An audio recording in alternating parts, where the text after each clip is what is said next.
pessoal, que bom encontrar vocês aqui mais uma vez. E hoje eu tô com uma convidada muito especial que vai representar para nós o Outubro Rosa. A nossa convidada de hoje é Lidiane Carreta. Ela vai falar um pouquinho da história dela e nós vamos começar com uma brincadeira chamada De Frente com Joana. Tudo bem, Lid? Tudo bem. Que bom que você aceitou o nosso convite para estar passando para as mulheres um pouquinho da sua história. E eu quero fazer essa brincadeira com você para ver o que de fato sai aí de dentro do seu coração. Podemos? Claro. Eu vou fazer uma pergunta ou um comentário e você vai falar apenas uma palavra. De onde veio tanta coragem? Deus. Marido. Companheiro. Filha. Tudo. Profissionais da área de saúde. Imprescindíveis. Psicoterapia. Sim ou não? Certeza. Lição de vida. Vida. Que legal, Lid. Que bom que essas palavras simples e profundas podem representar um pouquinho daquilo que você passou. Mas agora eu gostaria muito, Lid, que você contasse um pouquinho da sua história e como que você enfrentou tudo isso e quantos anos você tinha quando você descobriu o câncer de mama. Olá, primeiro eu agradeço você o convite, uma honra estar aqui, passar um pouquinho da minha história é sempre importante para as pessoas que estão começando o tratamento, para aquelas que não conhecem o assunto, é sempre bom abordar. Toda mulher deve fazer o autoexame e foi assim que eu descobri o meu. Eu tive um câncer de mama com 35 anos e descobri num toque, né, no autoexame, e aí já procurei ajuda médica, já fui fazer os exames e aí todas as coisas evoluíram para que eu fizesse um tratamento. Então, Lid, o que passou pela sua cabeça logo que você descobriu e que caiu a ficha? Porque às vezes a gente recebe a notícia que estamos com câncer de mama, mas aí a gente ainda não processa a informação. Quando de fato você processou essa informação, o que passou pela sua cabeça? Eu acho que o primeiro impacto da palavra é o câncer, né? Hoje o câncer já não é uma sentença de morte. E aí a primeira coisa que vem logo depois desse impacto é medo. Você tem medo de como vai reagir ao tratamento, de como vai ser o tratamento, o que vai acontecer durante o tratamento, como vai ser depois do tratamento, porque existe vida pós-câncer, e medo, insegurança, e aí com a terapia, ao longo do tempo as coisas vão se encaixando e aí a gente aprende a conviver e a viver dentro desse cenário que se torna um cenário temporário, mas real na vida das pessoas que têm câncer. E como foi o andar do tratamento? O que você sentiu? O que você enfrentou? Inicialmente eu senti um nódulo e aí já fui fazer exames, né? Fiz ultrassom, mamografia, que confirmaram o resultado. E aí eu fiz todo um processo de tratamento de quimioterapia. Posteriormente eu fiz cirurgia com a retirada do quadrante, que é só a área local do tumor. E depois ainda fiz a radioterapia. Hoje em dia os tratamentos estão muito evoluídos e não é todos os casos que a pessoa tem que fazer a retirada total das mamas. A maioria hoje, dependendo da idade e do tipo também do câncer, é retirado só a pequena área em volta do tumor, pós-tratamento quimioterápico ou antes dele mesmo. Então tudo está muito evoluído e as coisas estão facilitadas para que o tratamento possa ocorrer da forma mais normal dentro da vida da pessoa. Você teve muito enjoo, muito efeito colateral? Como foi isso? Porque a minha mãe já teve câncer de mama e eu era uma criança. Eu lembro de muitos fatos que aconteceram. Ela não suportava o cheiro, foi uma fase muito difícil para ela, assim. E foi o que mais, porque como ela estava dentro de casa, foi o que mais me gerou um desconforto, né? De como lidar com a minha mãe. Mas como que tá isso hoje? Porque a história da minha mãe tem mais de 10 anos. Você tem 2 anos que isso aconteceu. Como que tá isso agora? Durante o tratamento, o impacto da medicação no organismo altera sabor, altera olfato, altera tato. O impacto é no organismo de forma generalizada e não só na área tumoral. Então, muda tudo. Eu tive realmente enjoo, principalmente depois da primeira sessão da quimioterapia.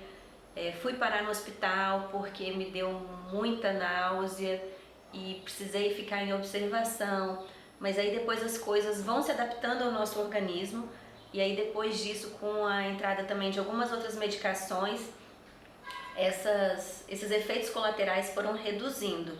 E aí depois permaneceram ao longo do tratamento mesmo a perda de tato, o olfato alterado e o paladar bem modificado. Eu, por exemplo, tive alteração de paladar. Eu falava muito que tudo tinha gosto de sabão, mas para algumas outras pessoas o gosto fica metálico, para outras fica tudo com sabor de cítricos. Então isso vai variar muito de organismo para organismo, mas é sempre bom permanecer confiante porque posterior volta ao normal. Entendi.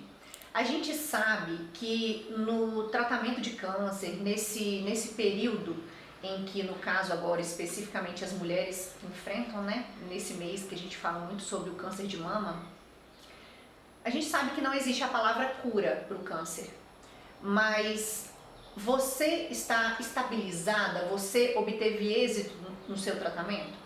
Sim, graças a Deus, depois de todo o tratamento, eu tive o que eles chamam de resposta patológica completa.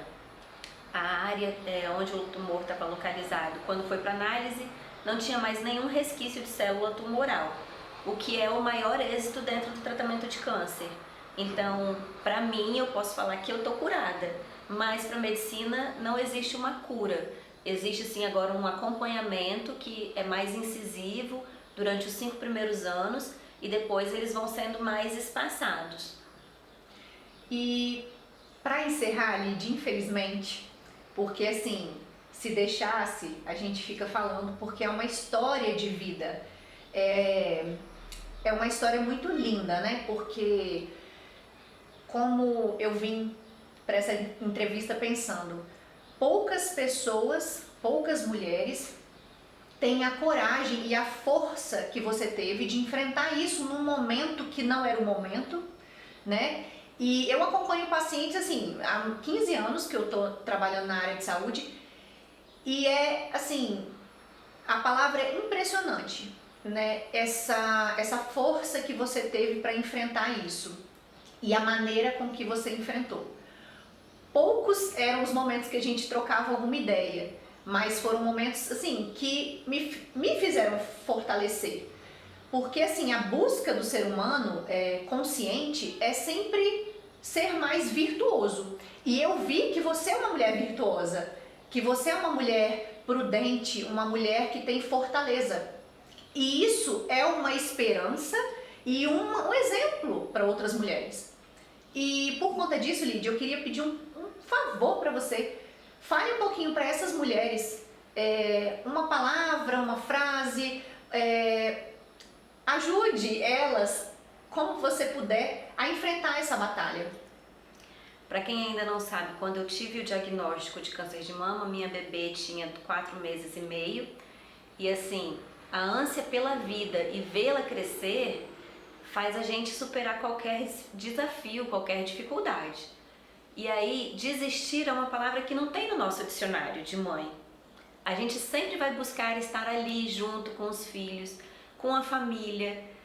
É fácil? Não, não é fácil. Passa muito longe de qualquer tipo de facilidade da vida da gente. Mas a gente tem que buscar ficar viva, ficar bem, ter qualidade de vida durante o tratamento, porque isso também fortalece, ter uma base, um apoio, amigos, marido, pais, filhos, que deem o suporte. Acho muito importante também as pessoas terem uma base espiritual, independente de qualquer religião, porque ao mesmo tempo que você tem episódios muito bons, você tem episódios muito ruins durante o mesmo dia, durante uma mesma hora, e nada te faz superar mais do que uma oração, uma conversa direta com Deus. Eu falo que a minha ligação com Deus lá é papum, é um ping-pong. Eu falo, ele responde, porque a gente está aqui para passar pelos desafios que a vida impõe, Não são fáceis esses de tratamento de câncer, mas a gente supera. A vida continua, a família está aí para dar todo o suporte. Eu acho que é muito importante eu ressaltar que eu fiz o tratamento pelo convênio de saúde, mas os medicamentos que eu utilizei no convênio são os mesmos disponibilizados pelo SUS, não existe marca, são os mesmos. Então, o êxito que eu tive, outras pessoas podem ter. É uma batalha difícil, longa, porque não é um mês, é quase um ano que a gente tem que dar um pause na vida da gente, mas ela continua. Continua com vida, continua com amigos que a gente encontra no meio desse caminho tortuoso, com pessoas como você que me atendiam em casa quando eu não podia sair, pelo impacto na imunidade. E eu acho que a palavra que eu posso dizer é: não desista. Busque os objetivos, faça o seu tratamento e o seu caminho vai ser finalizado com sucesso, assim como o meu foi. Joana, eu acho que é muito importante eu trazer para você também um assunto que esse ano todo mundo que já fez tratamento ou que acompanha as mídias sociais de clínicas, que a gente está trazendo é o seguinte: os exames não previnem o câncer, eles detectam precocemente, e a detecção precoce auxilia tanto no êxito do tratamento quanto na facilidade do tratamento. Você vai mais facilmente conseguir se adaptar na sua nova rotina, o êxito aumenta de 80% para 95% a maioria dos casos, e os exames são para isso, eles estão aí ao nosso dispor. E eu acho que é importante toda mulher se prevenir, mas o exame não previne, ele detecta precocemente.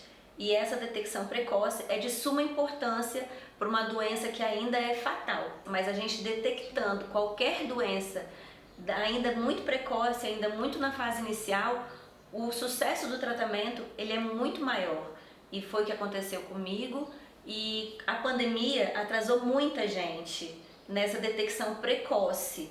Então, por exemplo, se você pegar o índice no estado de mamografias feitas no último ano, nos últimos 18 meses, caiu mais de 40%.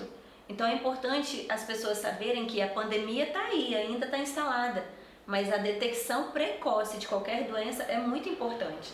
Então, a pandemia está aí, coloque sua máscara, o gel do álcool na bolsa e vá fazer seus exames. Não pode atrasar exames de rotina. Então, pessoal, para fechar, eu venho aqui chamar vocês, convidar vocês para se cuidarem, para darem valor a essa data simbólica que é o Outubro Rosa.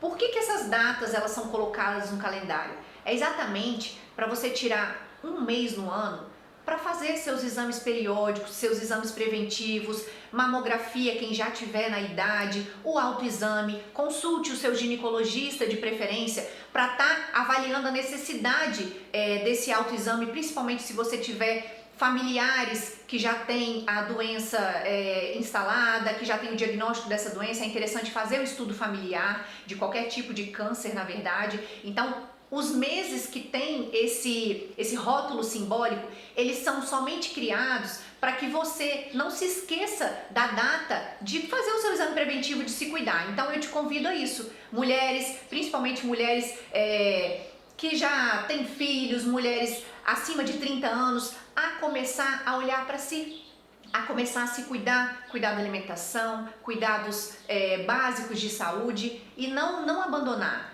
Enfrentar, tem gente que eu já ouvi muita gente falando: não, eu não faço exames porque eu vou achar alguma coisa, mas o câncer, ele é uma doença silenciosa e esse é o perigo. A hipertensão, ela é uma doença silenciosa, então se você ficar se escondendo, muitas vezes vai ficar tarde para um tratamento de êxito, como foi falado aqui. Então eu te convido também nesse momento para se inscrever no canal, colocar perguntas que depois, se eu não souber responder, a gente vai terceirizar para a Lidiane, e se necessário nós vamos fazer um outro vídeo para tirar e responder todas as questões. Se inscreva no canal, ative o sininho para que a gente possa trazer mais novidades para vocês. Um abraço!